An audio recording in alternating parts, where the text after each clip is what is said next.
This is the jpeg2RAW podcast. I'm Mike Howard. I'm broadcasting from the basement of Knob Studios here in sunny and hot Atlanta. jpeg2RAW is a photography podcast for the amateur photographer. You can find us on the web at www.knobstudios.com, and you can contact the show by emailing us at podcast@knobstudios.com. You can also find us on Facebook, Flickr, and Twitter by searching for jpeg2RAW, or just follow the links on our website.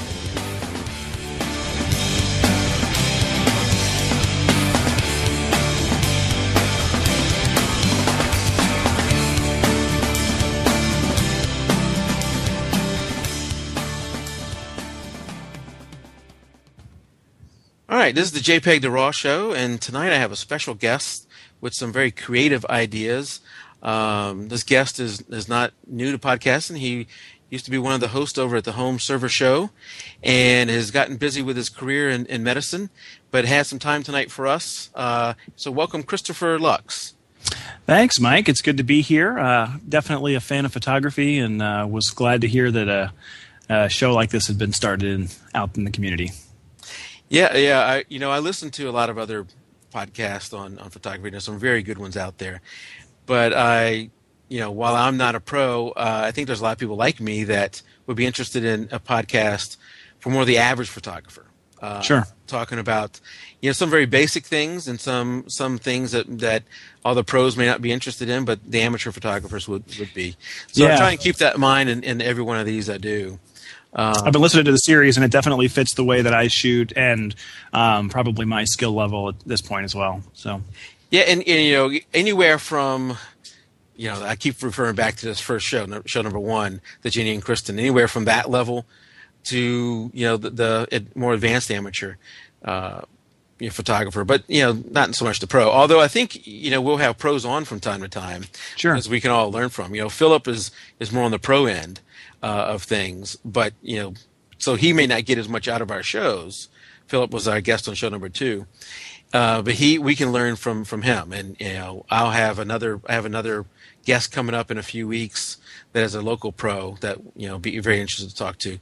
But what I have found is when I talk to other amateur photographers like you, and even Jenny and Kristen, that I learn something every time I talk to you guys. Yeah. And especially in the case of you have some very creative ideas that get me motivated and want to go out and try some things. And that's kind of one of the themes I've been thinking about for the show lately, and it's a theme that I'll carry on for a while, is motivation. The pros like Philip or Trey Radcliffe, Kobe Brown, some of those guys that you see on Google Plus or out on the web, they have their own motivation, probably motivation to eat and pay rent and whatever else they need to as a pro, and stress that goes along with that. But for the amateur like me, and maybe I'm just talking about me, but for the amateur, me as an amateur, I have so many other things going on in my life that I can easily not take a photo today or this week or even this month and not notice it. I've got a busy career. I've got a family. I don't need to take photos to provide money. So I need things to motivate me to get out there and take photos. And one of those things is some of the creative ideas we'll talk about tonight that you do, getting out there and making a list. I've been making a list of all the shots I want to take, all the things I want to try, and just around my town, and just getting out there and doing those things. And if it takes me going to the same spot, I have this one spot. If you've ever seen some of my photos, I go to the same spot. It's our town center with our city hall there. I go to that same spot and take photos almost every week. And it's kind of this thing where I've never got the one that I say, that is it. And I'll just keep going back for as long as it takes until, heck, I'll probably never get that one shot. But I don't mind that I have to keep going back and take photos, because I come back with something I enjoy, and I enjoy the whole process. Sure. And I think a lot of times when you do go back to the same spot repeatedly, at some point you'll find either a perfect moment of light where you didn't have the lighting you wanted before, or you'll have a crowd of people that are mingling where you normally stand to shoot, and so you say, well, they're in my spot, but I guess I'll go stand over on that ridge and take a picture from there, and suddenly you see a whole new perspective, or you forgot your tripod, and so you lean it on a ledge somewhere and you get a whole new dimension to the picture. So I think going to the same place, you can definitely get very different pictures, even though you're repeating your subject. Exactly, because even in that one spot, a lot of mine have been HDR shots, which I think we're going to touch on a little bit later. But I also have all these ideas for maybe when it's raining, maybe when it's snowing there, maybe morning light, afternoon light, all these different scenarios. And each one of those, I'm sure I'm going to have to go back and take multiple images. But that's something that whole motivation thing is something I'm going to talk about over time. So let's get a little bit into you. What kind of gear do you have? What do you like to shoot? Tell us a little bit about yourself. All right. So I think you said a little bit. I'm a resident at St. Louis Children's Hospital. So I'm a physician that's training right now, doing my residency. And so my time has gotten a little bit limited. But as far as photography goes, I've always played with cameras and digital cameras. I had a neighbor. I don't remember if they sold it or gave it to me. I think they sold it to me. Was a little pocket. It was called a pocket camera, but it was enormous. Digital camera that it was certainly less than a megapixel. It was black and white, and the pictures were at the time I thought huge, but I want to say they were something like 30 or 40 kilobytes. Wow. Just really, really small pictures. Yeah. But playing with that and having the concept that you could take pictures without film was always exciting. Moved up to some more advanced point and shoots, and then before a trip to Africa about 2 years ago now, I went ahead and got a Canon digital SLR. Okay. What was that first camera that you said again? Gosh, I'd have to look back and find that. I almost want to say it was a Logitech, but I don't know that brand would have existed. This would have been like in the mid to early 90s. And okay. If I can find that, I'll send you a link and you can throw it in the show notes later. But it's going to come up blank. It was about, I'm going to say it was about 4 inches wide by 8 inches long by about 2 inches thick. It had a single big button in the middle and then a flat fixed lens on the top. And it had a big screw-on base that you could then use to like attach it to your computer. And I'm almost sure it was a parallel port or a great big heavy connector that went in. So Phil's saying quick take. Let me see if that I don't know rings a bell. That doesn't sound right to me. I had a friend at work who the first digital camera I had was one she had, and it was a Sony, and it took a 3.5-inch floppy. Yeah, no, this is before this. Honestly, this is before that, and I see the quick take. This is pre-quick take. This is earlier technology than the quick take. Whatever it was with the Sony, at the time I just wasn't that impressed, even though that was high tech at the time. Yeah, I thought you can fit, because she could fit almost 100 photos on that floppy. Right. And people were still getting the idea of not using film, so swapping something in and out was totally natural in a camera. Yeah. The whole idea was fine. So that's certainly taken a change now. But. Yeah, definitely. And I remember that we were getting like the phone bill for our office on floppies, on the 3.5-inch floppies, and right. You would get the phone bill, and it would be in like 50 of these floppies, and they would download it or whatever and not need them anymore, and then they would give them to her. So she had all these floppies. And she said, enough's enough. I can fit almost 100 photos on this one floppy. I don't need 1,000 of these things. Right. Exactly. Yeah. So other hardware stuff. Like I said, I'm using a Canon. It's entry level SLR. It's the XS Digital Rebel XS. Mm-hmm. So it was before the XTI came out. Okay. And I got it with the stock lens, which is, what is it, a 55 to something? Let me see here. 55 to 105, something like that. 55 to yeah, exactly. 55. And then on top of that, I got a telephoto lens. And so I shoot primarily with those two. So I think a lot of times it's from the Nikon side. I don't know on the Canon side. It's like an 18 to 55 and there we go. 55 to 200. That's all right. Let me look. 18 to 55 and 55 to 250. 250. So okay. Yeah. So and they're both image stabilized. They're not super expensive. They're the entry level lens models. And so I've been using those. For both of those lenses, and I don't know if you've discussed this yet, but I have a $10 UV filter. I have not. All right. So The reason you got to get that, do you have them on your lenses, I hope? I have them on most of mine, yes. Even on my, I don't know if you can see it behind me, but I have a big 120 to 300 lens behind me. And I thought it was a telescope. that is a lens back there. And it's a sweet one for sports. It's like 120. I bet, yeah. 120 to 300, 2.8, and I have a big honking UV filter on the front of it. Okay. So the reason you get a UV filter, for people listening, this is a good like amateur photographer thing. You go out there and you spend several $100s on a lens. Even if you just got the stock lens with your camera. If you're out taking pictures, you're going to put your camera down sometimes. You might trip. You might brush something in front of it. You never know what could potentially scratch the lens of your camera. And it's a big flat piece of glass. So any type of sand, abrasion, concrete, brick, wall, anything that it would touch or run into could cause a scratch that would then permanently damage your lens and cause that aberration in every picture you take from then on. For $10, you can get a UV filter, which is supposed to filter out UV rays, but basically does nothing. It just creates a new cover over your lens, and it protects it. So think of it like a screen protector for your phone. This is a lens protector. It's $10. It disappears. Once you put it on the lens, you don't even notice that it's there anymore.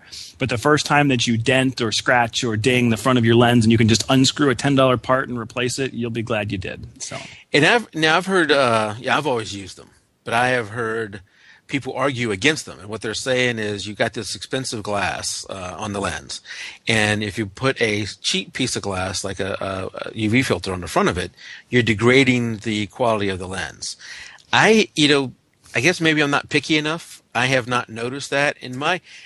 I've made sure that all of mine are the super multi-coated, which are probably a little bit more expensive than the $10. Yeah. But still, a UV filter is not going to be that expensive, even on the super multi-coated. Yeah. Now the one I got the official Canon one. So I mean, you can get off-market UV filters, but I got the one that Canon produces. So I assume it's a similar quality or similar grade glass. So. But that's an interesting thought. I hadn't thought about that potentially being a problem. And along the lines of what you said, I have two things that are reasons why I use them. One, I have a 70 to 200 2.8 Nikon lens, and I have a UV filter in the front of it. And I dropped it. It was in my bag, my camera bag, and I dropped my camera bag maybe 8 inches to a foot, maybe height. It dropped to the ground, and I heard a shattering of glass. And I thought, oh my God, that's an expensive lens. The 70 to 200 for me as an amateur, that's $1,500 lens. Yeah. And I was like, oh my God, did I just break that lens? And when I opened up the bag, glass was moving all around. It was the filter that broke. Hey, there you go. The lens itself, perfectly fine. I had a little brush. And there's a little bit of some of the glass, I think, from the filter landed on the lens, and I was able to blow that off. I blew it off, not wiped it off. Blew it off. Yep. And the lens was fine. I got another filter. The other thing is when I'm out in the field, sometimes you get something on the front of it. You accidentally touch it with your finger. I try never to do that, but I accidentally touch it, or a raindrop falls on it because I'm out there and it's just up in the rain. If it was the regular lens, I would not want to pick up my shirt and rub that lens. Right. Those lenses, you want to be very careful about cleaning. Yeah, use microfiber or something like that. But if I have to, and I got that filter on the front of it, hey, I'll go ahead and do it. Yeah, sure. And then when I get back home, I'll give it a proper cleaning. But I'm not quite as worried about that. So I think that's another reason to use to put UV filters on there is for that. And make sure you tighten it on there. Pretty tight. Now I'm a wide angle. I have that wide angle lens I use quite a bit. It's a Tokina 12 to 24. Yeah. And I do not have one on that one. Okay. Now I haven't gotten to my list of wants yet. Yes. So let's keep going down your list. Yeah. So a third thing, which I think even amateur should have, is a mid-range tripod. So they make really terrible, crappy tripods out there for 10, 15, 20 bucks. I would say if you shoot somewhere in the $30 to $60 range, you can probably get something that's going to work a little bit better. You want something that's stable. You want something that's not super heavy, that you can take with you and that you will take with you if you want to go somewhere and take shots. A tripod may not always seem necessary, but there's certainly times when it's nice to be able to get the camera where you want it, compose your shot, and then take a picture. You know, a lot of examples where you're taking multiple images with different exposures. You want to have it in the same spot.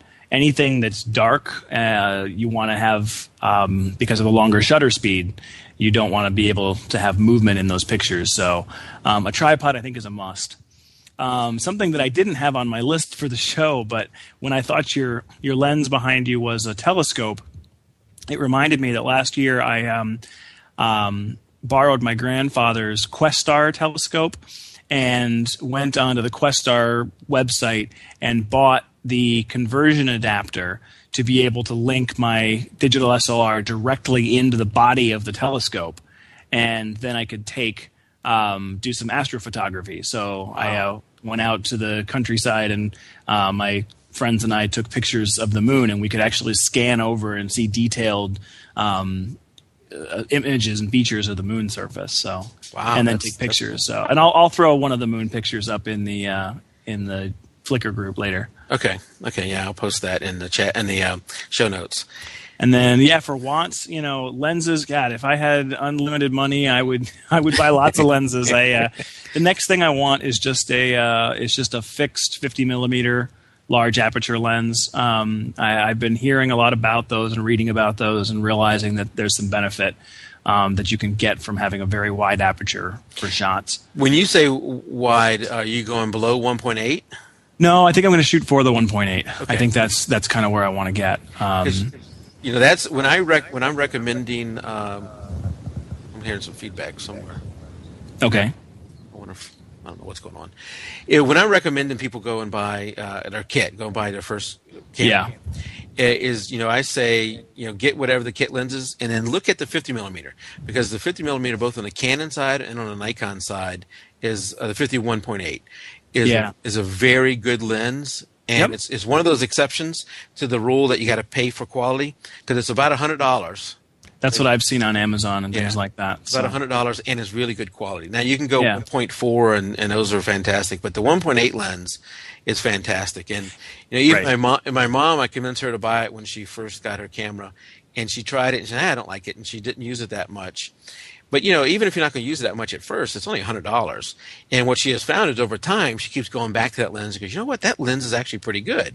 Yeah. So, yeah. And it's nice. I think I'm to the point where I'll notice the difference. I think I thought, well, why would I ever get that? It's in the range of what my stock lens can do. But now I'm starting to think, no, there's some differences here. I think I do want that wider opening in the lens. So I also would like to get a flash at some point. I don't have a hot shoe flash.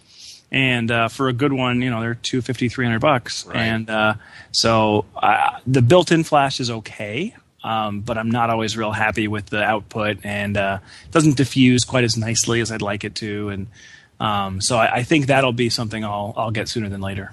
Yeah, with the built-in flash, you're kind of limited. It's going to have to. It's so close to the lens, it's going to flash right at the people. With one of the things, if I'm shooting indoors and I have decently low ceilings, is I'll take my hot shoe flash and point it straight to the ceiling. Yep. And then it bounces all over the place, and you can't even tell hardly there's a flash. It's really nice. Sure. Yeah. So those are my main things. But yeah, so honestly, not a ton of equipment. I occasionally shoot pictures on my camera or on my phone, the camera phone, and I still occasionally use my point and shoot. Although most of the time that just stays in the closet, and I just take my my big camera with me. Yeah. So okay. Yeah, and a tripod is for so many amateurs they struggle with getting sharp images, and I think so often they're not paying attention to the shutter speed, and when they're out there taking photos in the dark or whatever, and they probably have the kit lenses which don't let in quite as much light, because of the aperture. And if they were just get a decent tripod, as you mentioned, you don't have to spend a crazy amount of money on it, right? If you're going to have some massive 600 millimeter lens, 400 millimeter lens, you probably do want a really good quality tripod and head. But if you're going to pay $10,000 for a lens, you can afford that tripod that goes along with it. But so for the average person, getting your the $100 or less tripod is you still there? Yeah, I'm here. Oh, I just lost video. I don't know what's going on there. Okay. Getting that tripod can really make a difference, and you just got to use it and get used to it, and it'll get better. Right. So yeah, I think the tripod's important. As far as other little accessories, I was just thinking about. I think it was about $10 or so. I picked up a remote shutter button. So most cameras have a little port you can plug in, and then there's a cable that runs out, so you can press the shutter button without touching the camera. And in particular, when you're trying to do low light photography where you don't want to have the camera move at all, then you can use that shutter button to take that out. So that's nice. Right. I also have a little microfiber cloth that's in a little kind of egg capsule thing. So I always have a microfiber in a nice clean container to carry around with me. And an extra battery. I think that's something that everyone should carry with them, is 2 charged batteries, because the worst thing in the world is to go out and be trying to shoot and have your main battery die on you, and then you're done for the day. So yeah, absolutely. I bring a spare battery, and even though I have a fairly large card, I have a 16 gig card that can fit quite a few images on there. I always bring a backup card just in case something were to go wrong with this card, and it hasn't yet, but I always bring that. And then I have a little rocket blower. I don't have one of those, but I've seen them. Yeah, and they're fairly cheap. And with that, it produces a lot of air to spray onto the lens or to whatever you're trying to blow off. Right. And when do you use that? I mean, are you using that on the lens, or do you actually use that on the mirror, like when you take the lens off? I don't do that in the field. When I take the lens off, if I'm seeing right now some dust spots in some of my photos, and you're typically only going to see the dust spots if you're stopping down your lens quite a bit. If you're shooting at f3.2, 2.8, it is amazing. You won't see hardly any of those imperfections. But if you're shooting at f8, f10, f16, you're going to see those dust spots. Interesting. And so I have taken it and done it here in the house. I would never do the blower out in the field. Okay. That's just you're just asking to blow more dirt in there. So typically what I'll do if I'm going to use the blower in the field is to blow dirt off the front of the lens. Okay. And if here's a little trick you can try. That is, when you get that 50 millimeter. Yeah. I think it should work on a 50. The 50 may be a little too small of an opening. But if you have a lens that can stop down pretty low, let's say 2.8 or even less. Yeah. And you can put a pencil right in front of that lens. Yeah. And shoot something, and it will blur that pencil completely away.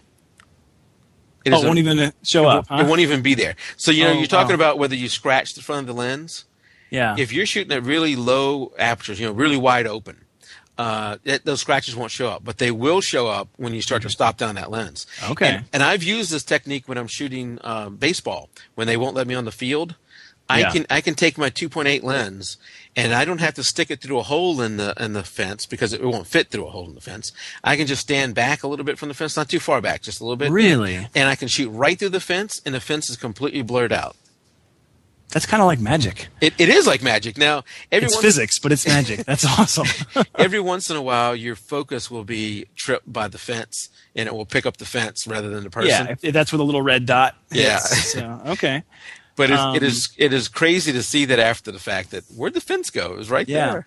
Now, one of the things I haven't messed with a lot, but I know most SLRs can do, is if you have spots or any dust or things on the sensor that you can't get rid of, any aberrations on your sensor, there's a way that you can take a white balance noise picture. So you can sort of take a picture of a white piece of paper or a white background, and then use that, load that into the camera, and then it can by default erase all of that data from every picture that you take. And so if there is a dust spot or a scratch or a pixel that's not picking up quite right, that can get cleared out from every picture you take. And I've never messed with that, but I think some of the super pros do that all the time. Yeah, I haven't messed with that either. I've seen the same thing. I think I have four noticeable dust spots. Some of the little bitty ones, and I've gotten pretty good at bringing them into Photoshop and cloning them out real fast, and then letting them go. The clone in Photoshop is absolutely amazing. I mean, Yeah. you can clone out and you'll never know it was there. Yeah. And if it's in certain parts of the image where there's a lot of detail, maybe not, you won't even notice it. It just blends into all the details, so it's not that bad. I'm not brave enough to clean my actual sensor myself.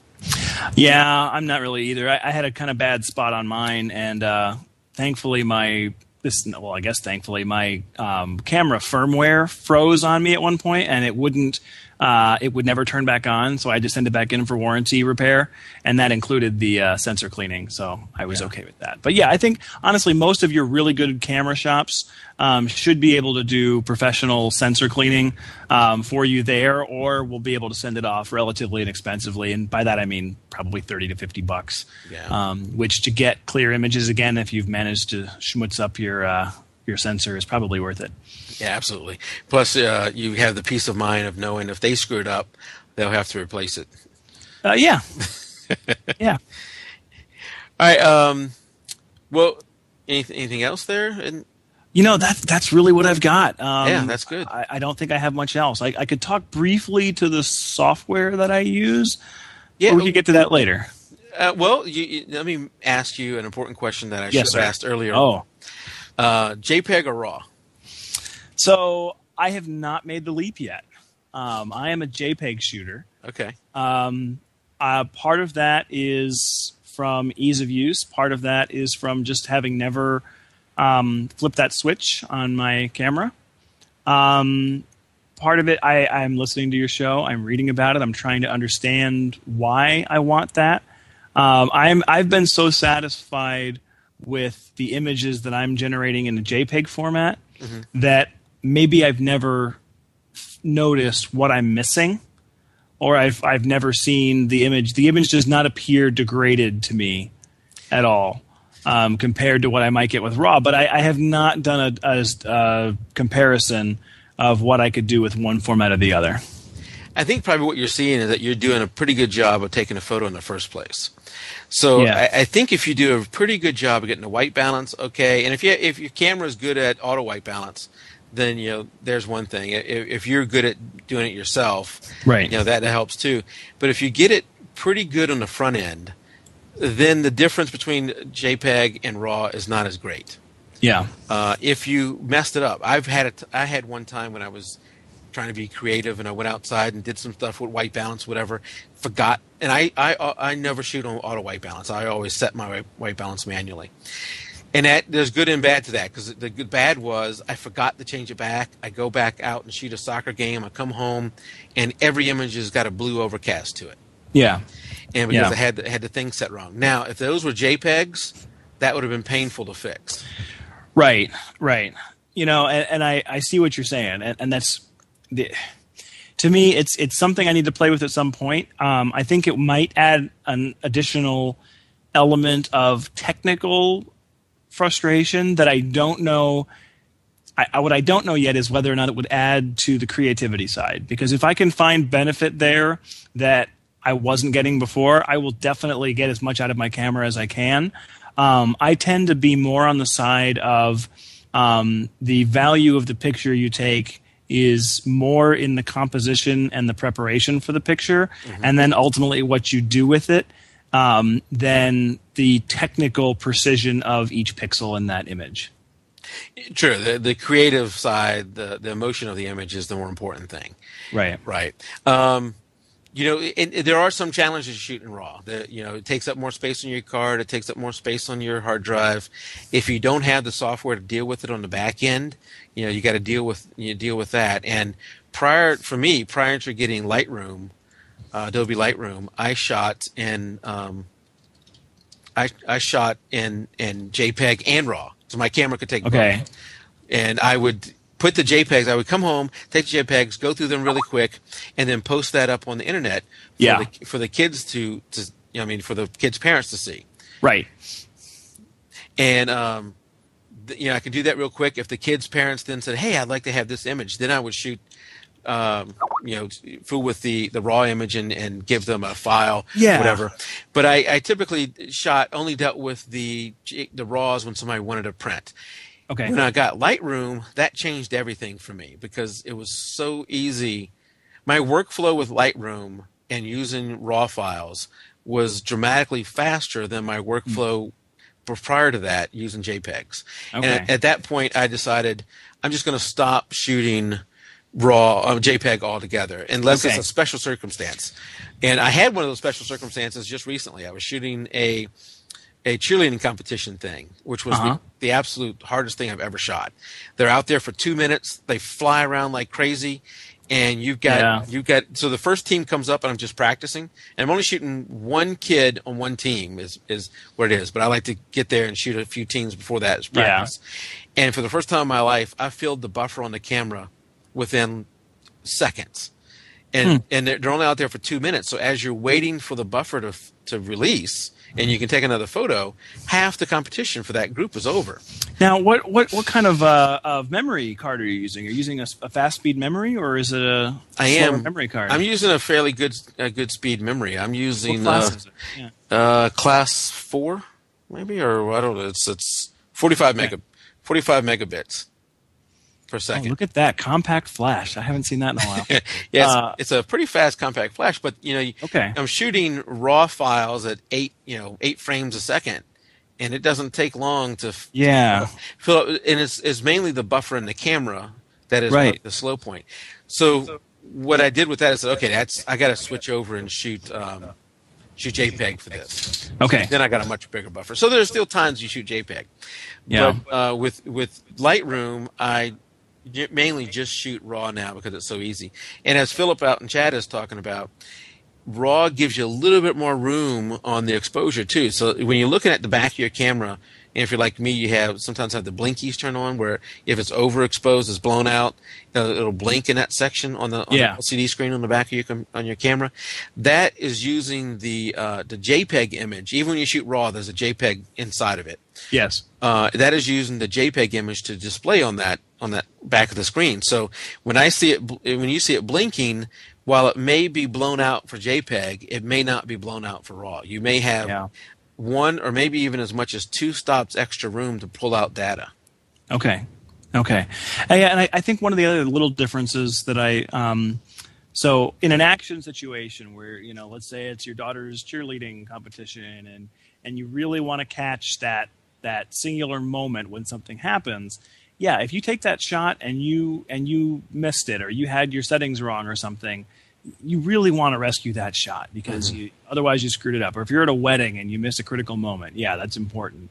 I think if you're trying to shoot things without pressure, if you're out just shooting for fun, take 30 shots of the same thing. Use different exposures, use different, try different depths of field, try different angles, and eventually you're going to find the one in that set that you say, this is the one I like, this is the one I want. And so, I can see situations where you'd want that flexibility.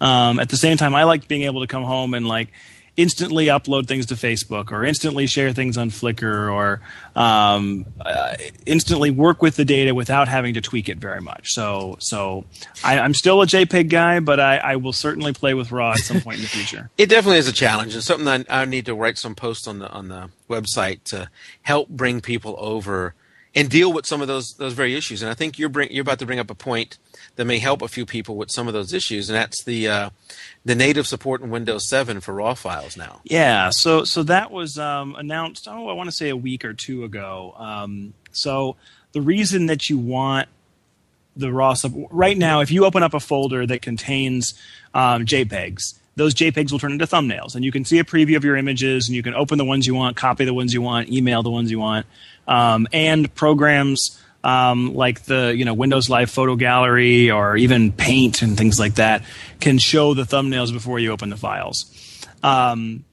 With raw data, for now, the raw images wouldn't do that. You just get an icon and it would say, oh, there's an image here, and you could open it and work with it, but it's much harder to interact with.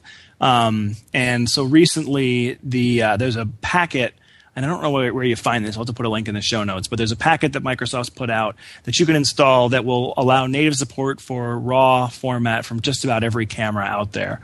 Oh. So suddenly your native file explorers and your native programs within Windows will be able to see those raw files without any problem. So okay, very interesting. I haven't got that yet. I'll need to go out and find that and get it on my computer. Sure. Yeah. Okay. Once I start shooting RAW, I'll get it too. Well, if you out here in chat, you can see that I've put up a different photo, and I got your fire poker thing. Yeah. And this is actually a photo you took of a photo or of a mural. Yeah. So this is actually part of a large mural in the Indiana.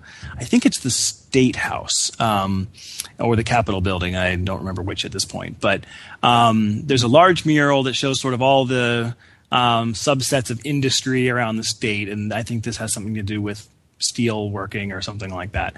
I just really like the characters and the color, and I thought that was a really fun picture. So I shot that a while back, and I've always kind of gone to that as a favorite. It's actually the screen cover for my phone, so I get to see that every time I flip up and open my phone. So, but and it's an interesting photo, but you have done something interesting with this photo now. Sure. So again, because most people are listening to this and can't see what we're talking about, a brief description again is that we're looking at, there's two figures, kind of stylized, kind of an Art Deco look. There's two figures holding long, like poking instruments, and they're sort of working in a forge of like molten steel. And they both have kind of helmets and gloves and these heat masks that match the color of the surroundings. So it's all this yellow gold colors like that.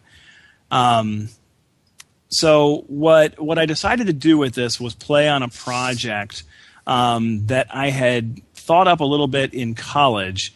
So my little cousin had a pop-up book, and I was like, oh, those are fun. You know, you can see like little things popping out of the screen, and I always liked how that looked. And I was looking at some old photographs of my grandfather when he was serving in Alaska during World War II. They were testing equipment and things in the frozen part of Alaska. So one of the pictures that I always liked was this great picture of him in snowshoes with this kind of experimental parka thing, and he's walking down a hill with trees behind him and then snow mounds in front of him. And I always liked that image. So what I decided to do was try to make that a little more dynamic and make it pop up. So I printed out the same picture 3 or 4 times, and then using an X-Acto knife, I cut out each layer coming closer and closer and closer to the person that's looking at the image. So in the first picture, I left it complete. It was the entire picture from top to bottom. The second picture, I cut around the tree line and around my grandfather and cut the sky out, basically, and threw that away. In the next picture, I cut out the entire tree line along the snow hills, or the snow mounds, and I cut around my grandfather. So I threw that away. And then in the last one, I cut out the snow mountains in the front of the picture. So now I've got 4 different layers. I took, I think it was either pieces of foam or just kind of folded up paper. I think it was folded up paper where I made little, I don't know if you ever did this as a kid, but where you take 2 long strips of paper and you fold them back and forth over each other to make little paper springs. You know what I'm talking about? Yeah. Okay. Yeah. I made little shorty ones of those, and I stuck those in between each layer.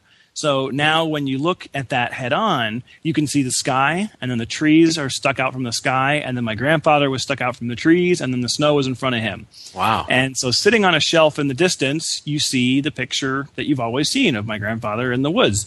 And as you get up closer, as you walk past it, you realize, whoa, wait a minute, I can actually see him kind of moving in front of the trees a little bit, and I can see the trees moving along the clouds in the sky, and it brought 3-dimensionality to the picture.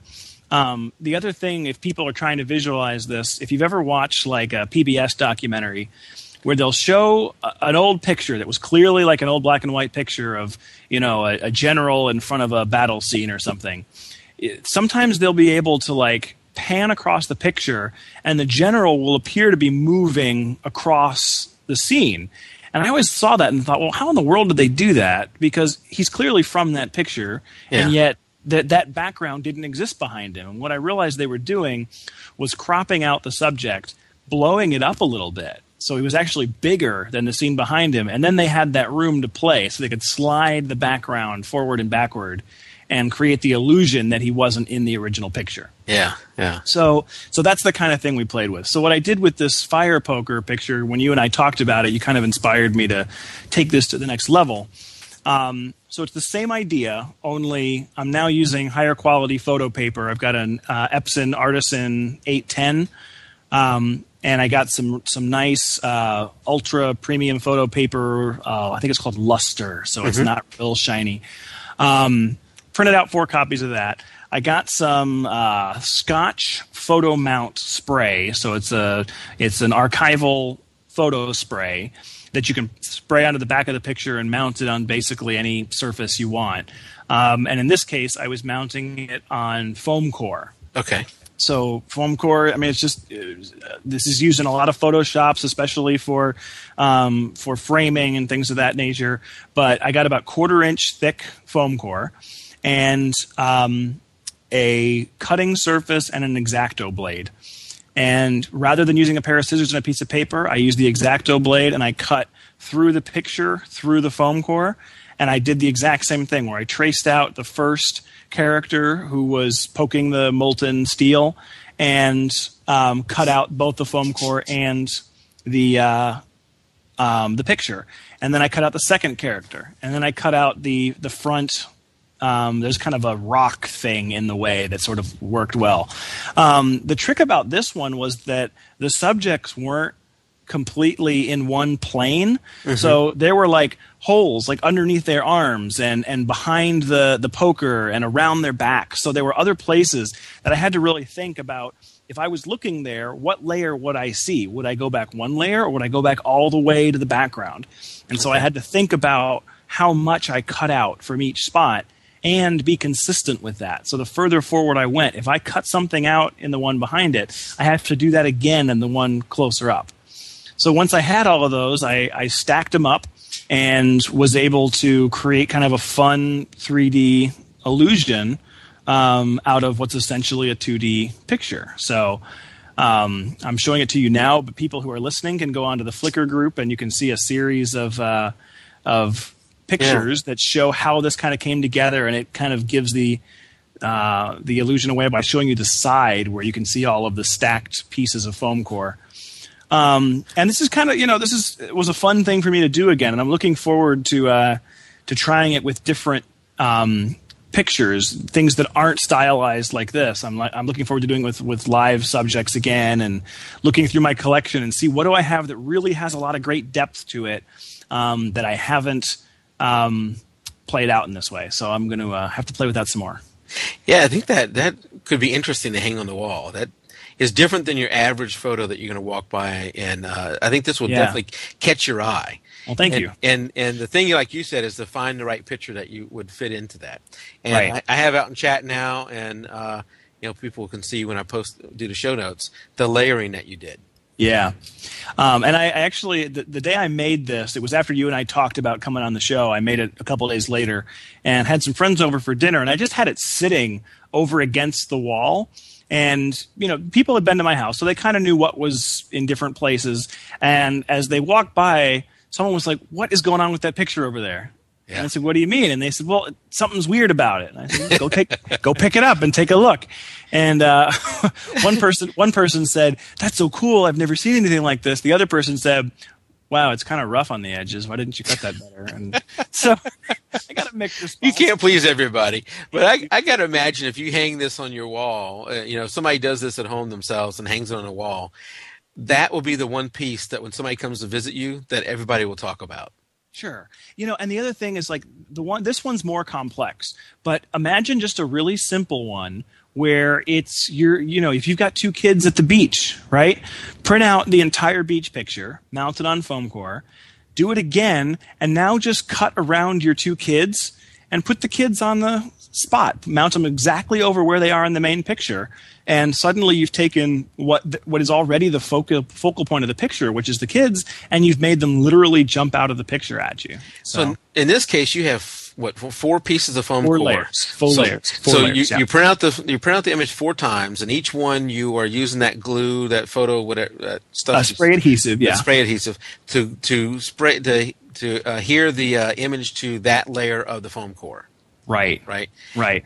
And you can really see in the side shot I have here. So you're doing that, and then you're X-Acto knifing out. Here's a piece. Here's one of my waste pieces, so it shows you that I'm holding one of the fire poker guy's heads and his arm, and it's on the foam core, and I've just X-Acto bladed him out. So a couple little tricks. This is a lot of trial and error. Corners are hard. If you get into a tight little spot, it can be hard to get the X-Acto through without slicing off vital parts of your picture. Yeah. If you've cut through, sometimes you need to go around to the back again and finish cutting the foam core because it can be hard to get all the way through all the layers. And remember that it's totally fine to clean it up. You can use sandpaper. You can use the edge of the blade and cut down little rough edges and things like that. And honestly, you don't have to do it on foam core. You can do it like I did in the beginning with the paper, where you just put something in between it to have it lift off a little bit, and then glue them together that way. Now, each layer of the foam core, you're not gluing to the one below it, are you? I did. Yeah, I actually used Okay. the exact same adhesive. At first, I wasn't sure how I was going to do it. I thought I'd have to use Elmer's or something, and then I said, let's just try this adhesive. It's designed to adhere to the photo paper, and it's designed to adhere to the backing. So I just did another layer of adhesive, and so I had my 4 layers, and then I stuck them on top of each other one at a time. So when you cut out a section, and then Yes. you need to remove that section, is that foam core underneath the section you need to remove glued to the image No. below? So all of your cutouts are done before the 4 pieces were put together. Oh, So okay. I initially had each layer with all of its cutouts done. Okay. And then I stuck them together. The other thing that's nice about that is you can put them together without gluing them onto each other and see where you screwed up. So you're like, oops, I forgot to cut out under his arm there, or I forgot to cut out the hand hold in this one, and it lets you see if you've made any mistakes. So Sort of a dry fit. Yeah. Yes, like any crafting thing, you're bound to screw up once in a while. Yeah. But the worst case with this is you just print another layer off. If you screw up a layer, you make another copy and start over. And it's a fun project. This is actually kind of a neat thing if you've got family or kids, and you've got all your pictures from vacation, or you've got all your family pictures, even pictures you've taken from a year or two ago. People don't always want to sit around and watch a slideshow on the TV. People don't always want to, flip through Facebook and see all the pictures. They certainly don't want to look at them on the back of your camera. Mm-hmm. But if you say, hey, we're going to print some of these out and we're going to make crafts out of them, that's fun. That's a good reason to get away from the TV, to come sit down and say, hey, I'm going to give you a razor sharp blade. You're going to hack away at your pictures for a while. If you want to cut off your brother's arm, you can do that. I had to put my 2 sons at opposite ends of the table, so there's no knife fighting. But they'd remember being kids and getting to carve out their family vacation pictures. It's a fun thing. I think this is one of those things that while my wife likes taking pictures, she doesn't take them as much as I do. This is something that is more of a craft thing that she would like to do. Yeah, and I'd say be as creative as you want. This is one way to do it. If you don't have to do it all from the same picture. If you have 10 different pictures from a vacation and you want to put them all together in crazy weird 3-dimensional relief, you can do the same thing and make cutouts of all your stuff and stack them however you feel fit. You can put pictures on both sides of the foam core and have them be like hung from a mobile or something to spin around. There's all kinds of ways you can do this to sort of share your pictures in unique ways. Yeah. Okay. Very good. Next, I think I have an image coming up here in chat in just a second. And this one it's hard because it's so wide. It's hard to get big enough. I do have the big image you sent me. Okay. But if I blow this up, we'll only see sections of it. And I can do that for parts of it if you want to. Sure. But this is a unique, people have heard of panoramas. Yeah. And, panorama, you just take multiple images, panning across a scene, and then you stitch them together later in your image editing software like Photoshop. Let me pause you for a second there, because I think there are some tricks there that people who are starting to do panoramas need to be aware of. And I also have a little twist myself on panoramas that I want to bring up. And then we'll get to this fun picture. Okay. So the thing I want to remind people about panoramas is that when you're taking the pictures, you need to have a couple things to allow the software some chance of being able to put this picture together right, okay? So one is that there has to be overlap of each picture in the series. So when you're setting up your shot to go from left to right and take your whole image, and a tripod is essential here. I really think you should take most of these with the camera mounted on a tripod so that you minimize them up and down and left and right movement, and then you can sweep across the image. Look at your image and remember what's in the right side or the left side of your picture. And I would say use at least 15 or 20% of that image. And when you sweep to the side, make sure you have at least that much remaining from the first picture that's going to overlap with the second. And then you repeat that for each one so that you always have something for the computer to say, oh, I recognize this shape, I recognize these colors, this is where these two photographs link together. Another thing is a little thing called parallax error, which you'll go into another show at some point. But the main idea with that is that if you're very close to your subject and you're at an angle and you move from left to right, the things, if you think about standing right up next to a building, if you look up at the building, it looks like it's a weird triangle shape, right? And if you turn to the left and then you turn to the right, that triangle is in a completely different orientation. And there's no way the software can put that together without messing it up, okay? Right. And so what you really want to try to do is be far away from your subject and keep your camera as level as possible as it sweeps from left to right so that there's not a lot of twisting to the picture to maximize it. So, and now my little, do you have something? Go ahead. No, go ahead.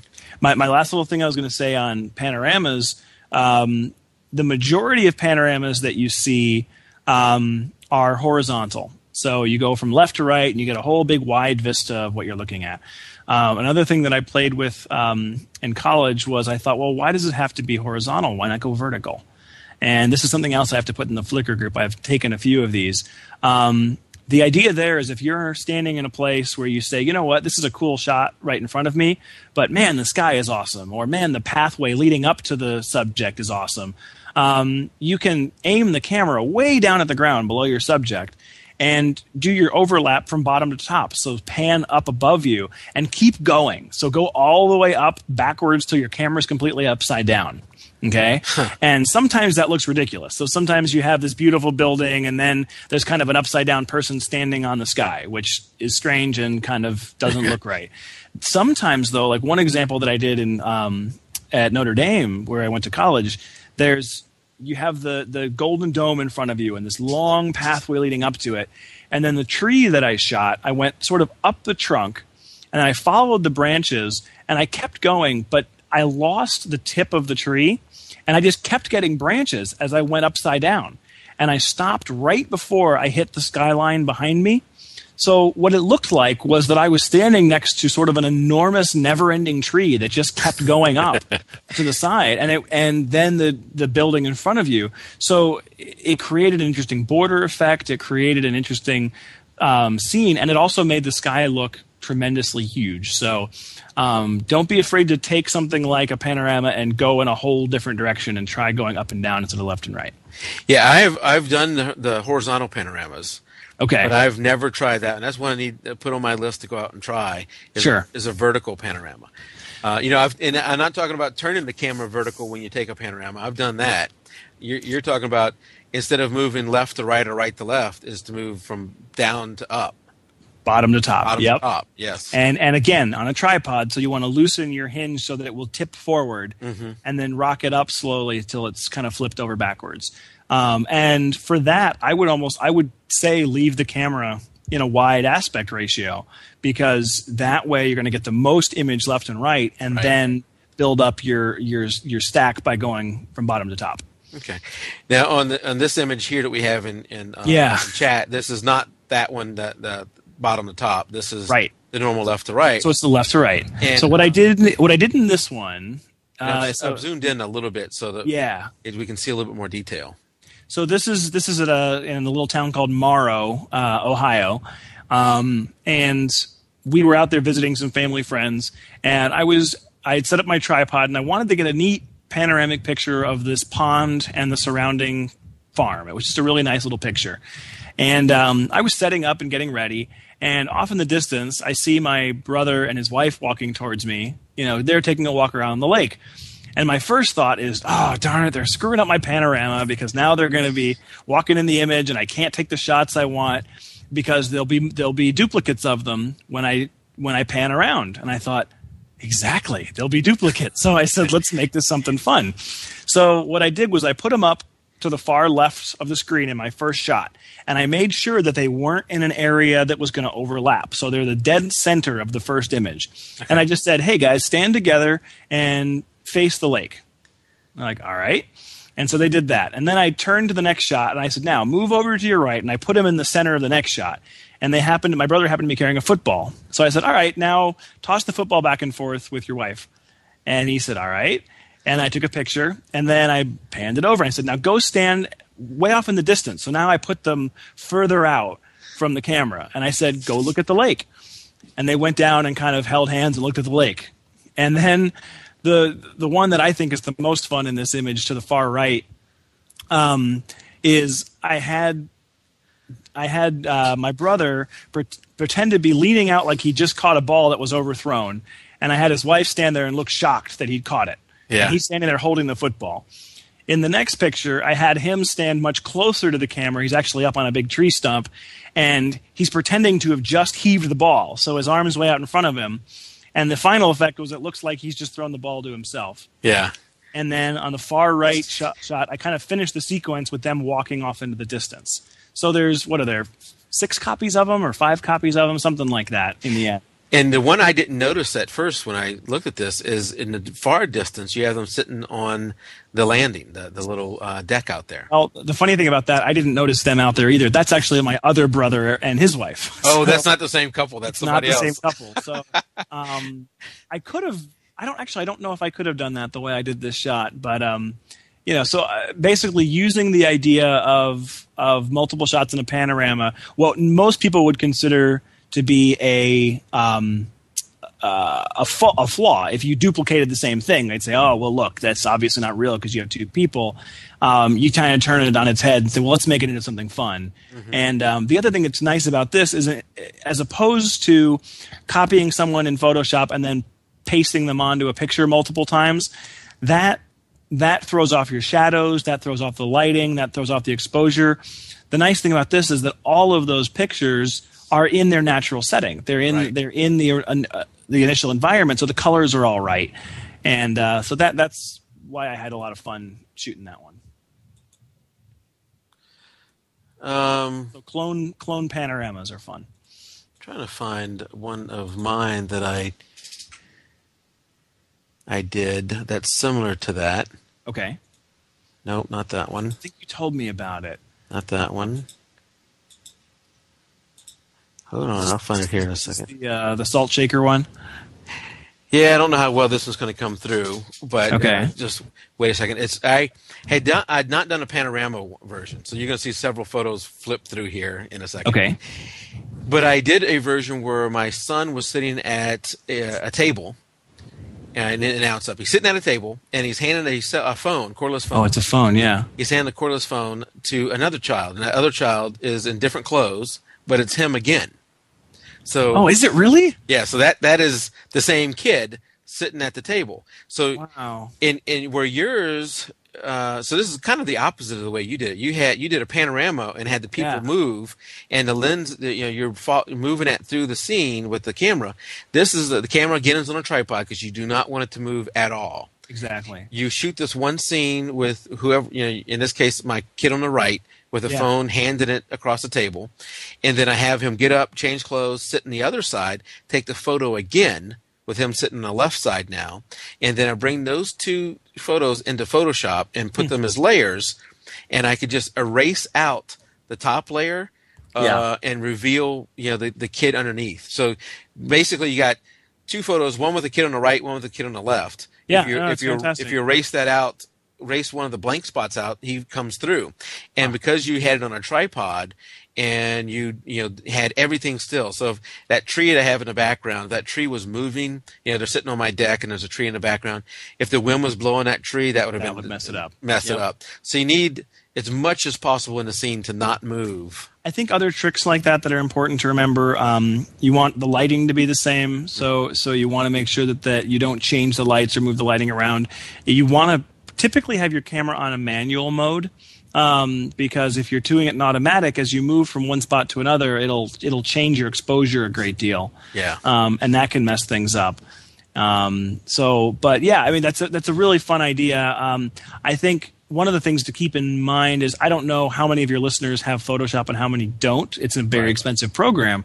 So something like that might be achievable in sort of like a, I don't know, what's the Mac photo? Is iPhoto iPhoto. Or Windows Live Photo Gallery, things like that. That level of layer editing probably doesn't exist in those. But it's certainly something you can play with on Photoshop if people are into that. Yeah, and that's a good point. I need to find a alternative to Photoshop, alternative to Lightroom that is either free or cheap that gives you some of those same main things. What about GIMP? Is GIMP still around? Chat room, do you guys know, is GIMP still around? I think isn't GIMP a Linux thing? Or is that for Windows? It is, but there was a Windows version of GIMP at one point. I need to find that out too. I have not looked at GIMP in a long time. I have another photo up here, and this is, believe it or not, this is a merged photo too. And I was taking a shot of my kids. This is many years ago. They're much older than this now. For Christmas. So I have my oldest son, a dog, and then my youngest son. And I probably took 30 freaking photos, and not one photo was both kids looking at me, right, and smiling, or not doing something stupid. So every one of those 30 photos in themselves were bad. Right. So what I was able to do, though, because I found two of them, that the only thing that happened was my son on the right, the younger one, was making a stupid face in one and a normal face in the other one. Yeah. I was able to just bring in his head on this photo. So it looks, and I've had this one blown up really big. You can't see. Nice. Where it was brought in. Now that's something where I'm guessing. Have you seen the commercial? There is a Windows Live Photo Gallery commercial where they show a family trying to take a family picture, and I think one of the kids is sticking an army guy in his ear, and the dad's trying to tackle him, and and they say, well, we have all these shots, and not one of them's good. Well, there's a button called Photo Fuse. Now, I've had very poor luck with that one. I feel like every time I do that, I end up with disembodied heads and arms and shoulders, and it doesn't look quite right, but I may not be using it right. So in this case, it might have worked well with the two boys sitting there. So. I think I got lucky because I took so many photos, and a lot of them were really fast after each other. Not like 8 frames a second, but close to each other. And I had two of them where they did not move much except for the expression on the face. So I was able to do that. You can't always do that, but it's both of these. And if you don't have Photoshop, your method of doing that landscape where you actually have the people move throughout the landscape is another way you can do this and have fun with it. Is get out there and try this thing. It's fun to try these things. Yeah, and one of our chat room members here is just what is it? How do I say this? Silviori Beer. What am I saying here? Can you say that one? No, I cannot. You probably said it better than me. I'm calling you Silver. So he's posted some really nice panoramic shots that look awesome, and then he's also got a picture where it looks like he's cloned himself on the couch, or it's his freakishly similar twin. So yeah, definitely get out there and play with cloning technology or with cloning tricks and things with cameras. It's a lot of fun, and you can have them interacting. You can have Silvio. There we go. That makes more sense. Silvio Rubiero. That makes more sense. All right. So yeah, there's lots of ways you can play with it. There's lots of ways you can have the subjects interacting, and you can do it with objects too. It doesn't have to just be people. Remember that you've got depth. Remember that you can have people close to the camera and far away. Remember that you can have them looking in different directions. You can have them looking straight at the camera, and then you don't want all of them doing that. So some of them can be looking away from you, get the back of their head. You can have them looking off in the distance or doing something else. Lots of ways to make that fun.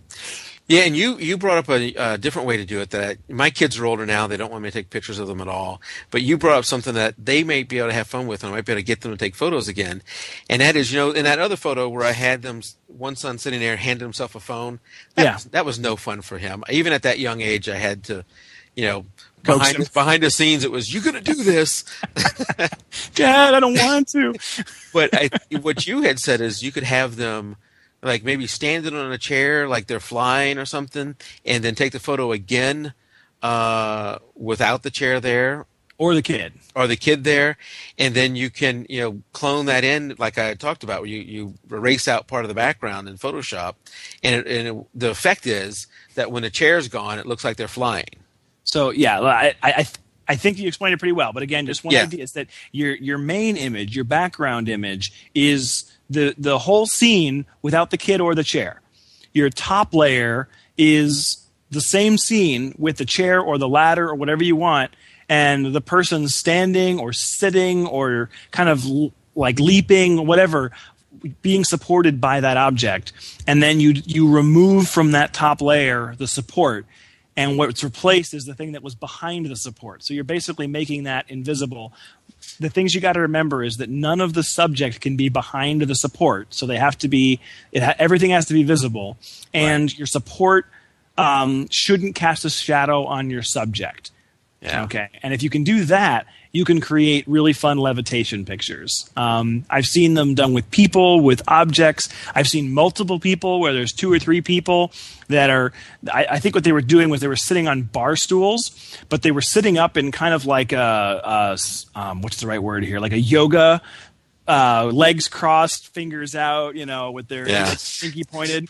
And they were all sitting there together, and then they erased the benches from underneath them. And so suddenly they're all just floating out in a field, and it was awesome. So, on a very simple side, you had come up with something else. So let's say you take your scene with just the normal stuff there, then you bring into the scene, let's say, an apple sitting on top of a cup, right? And then you put that photo on top of the scene without the apple in the photo, without the apple in the cup. So your bottom photo is the normal scene, your top photo is the apple in the cup, and then you erase out where the cup is, and the apple appears to be floating. And you could have your kid sitting next to it kind of concentrating and putting his hand out, so now he's using the force to make the apple float. There's all kinds of ways to make that fun. I just thought of, like, just off the top of my head, a fun variation of the 3 people floating in the field. Is why not have the third person sitting down in the grass looking up at them with a sad look, like, "Oh, why can't I do this?" How come I can't float? Like, that could be a fun little modification of that. So definitely some fun ways to play with levitation. Well, we're getting toward the end here, but I did want to go over. You had something else that I thought was pretty cool. Let's see if I can find this here. And we'll leave some of your shots for another show with you coming up, but I want to get this thing. Maybe I can zoom in on it a little bit more so people can see it better when it comes up. But it is a thing called Dear Photo. Dear Photograph. So this is not my idea. This is a website called jpeg2RAW.com. I've been looking on the page to try to find the guy's name, and I'm not seeing it. So I think he's trying to do this as just a fun idea and not really getting direct credit for it. If someone knows the name, I apologize for not giving them credit. The idea is a lot of us have old photographs from very well-known places in our lives. They're from our houses, they're from our churches, they're from our downtown, they're from bridges nearby, they're from all these great different places. And those places change with time. So 20, 30 years later, that site may look very different, but the key features could be the same. And so if you go to jpeg2RAW.com, you'll see this concept. What people do is they take that old photograph and they find the exact spot where that picture came from. They hold it up in front of the camera and line it up so that all of the aspects that fit the picture are still there. And then they take a shot.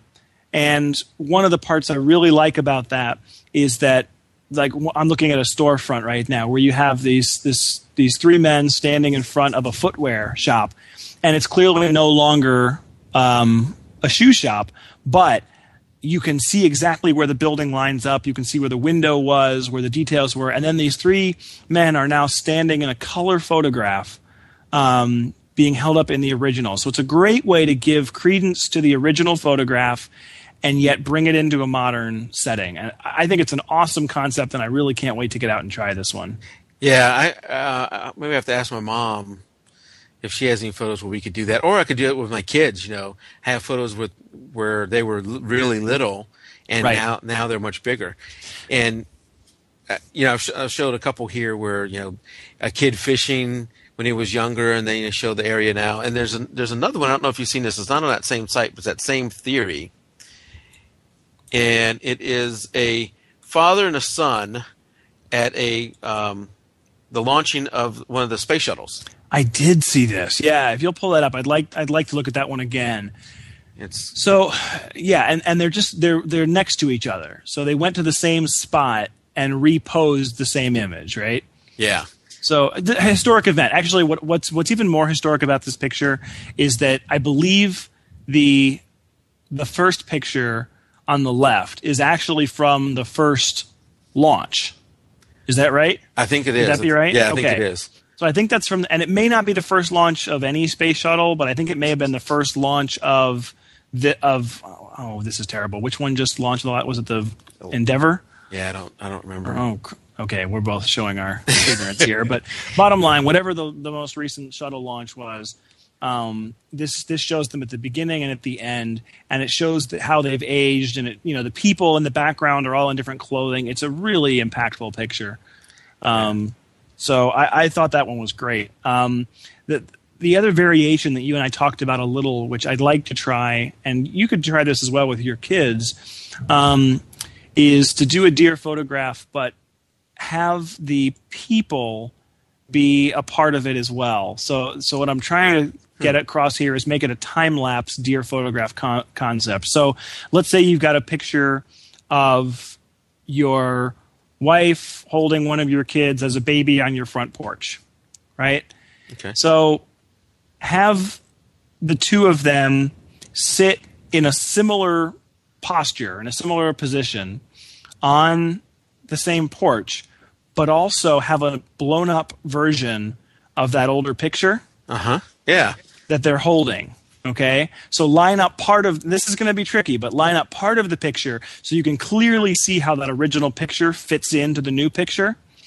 But then have them in the background, and then the other side of that, not getting the surroundings, not having those be nearly as important, would be if you only care about the subject. So, say you've got a great picture of your kid when he's 4 years old, okay, and he happens to be it doesn't matter where he is, but let's say he's standing and looking right at the camera, and there's a fairly noticeable pose the way he's standing. Print that picture out on an 8x10 and maybe put it on some foam core so it's solid, right? Yeah. Have him stand in a similar place and hold that picture, but be in a similar stance. Yeah. And then you take that picture, right? Now, when he turns 20, go to the same spot and print off that new picture. So now there's a picture of the 20-year-old holding a picture of the 10-year-old holding a picture of the 5-year-old. Yeah. Right? Yeah. And as you zoom in with as big as pictures are getting, 10, 15, 20 megapixels, you can take that initial shot, and if you blew it up to poster size, you could look in and you could have a wallet size of the baby picture. Mm-hmm.